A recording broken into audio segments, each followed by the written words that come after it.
I'm Elizabeth Fellows, you're watching A2O TV, and this is me.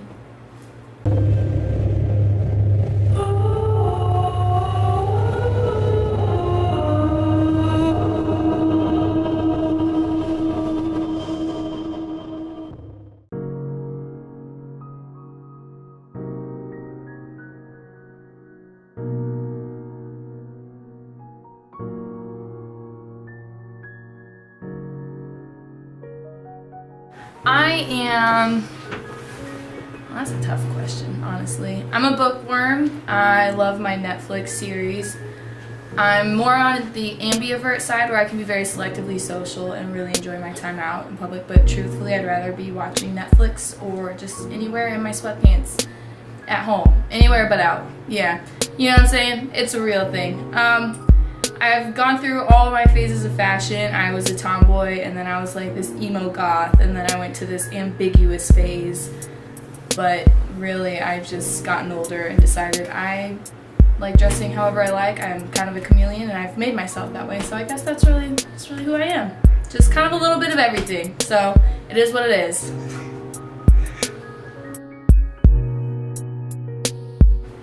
Apparently, I came out of the womb singing, according to my grandpa and my mom. But on my mom's side is very musical, so I come from a very musical, well-gifted family. I wouldn't say I'm nearly as gifted as the rest of them, but reading a lot and writing a lot of poetry, and then when Avril Lavigne came out with Skater Boy, I really realized that what I wanted to be was a rock star. So as I've gotten older, I just kept reading, kept writing, and then I put two and two together, put my singing skills together, and then I learned how to write real songs. And ever since then, it's just been one heck of a ride. I just want to be a rock star and inspire the world. That's really it.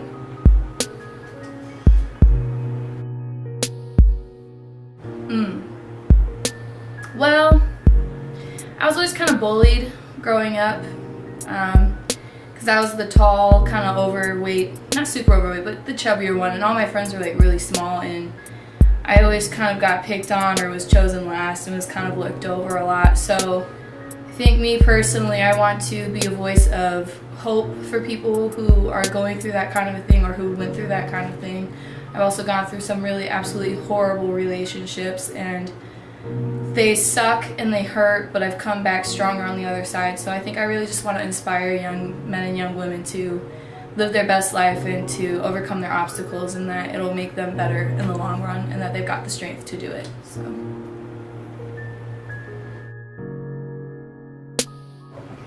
Supernatural. Okay, well, since I mentioned I love my TV shows, I think I was on the 10th season of Supernatural, and I had just been watched seasons 1 through 8. Don't judge me. And so I was like, man, it'd be really cool to have a song called Supernatural, and I just started kind of humming along. And it actually has nothing to do with fictional monsters or anything. It's actually about abuse.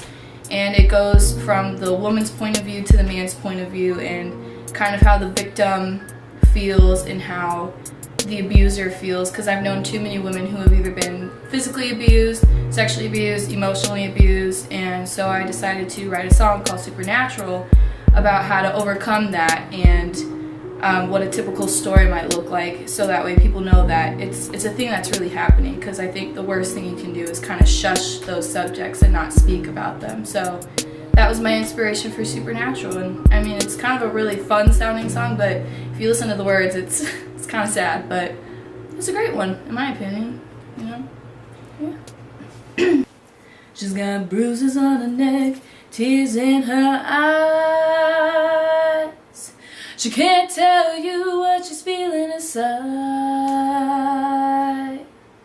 He's a monster with a temper full of fear and rage. Every time she leaves, he puts her back in the cage. Oh, he finds her, sweet talks her. She resists, but then she falters. Everything she's worked to run from keeps begging her to stay. Supernatural, these invisible chains. I watch her run back every time. Maybe she's insane. Supernatural. hint of evil in his eyes, mixed with just enough sweetness, it makes a compromise supernatural. Yeah.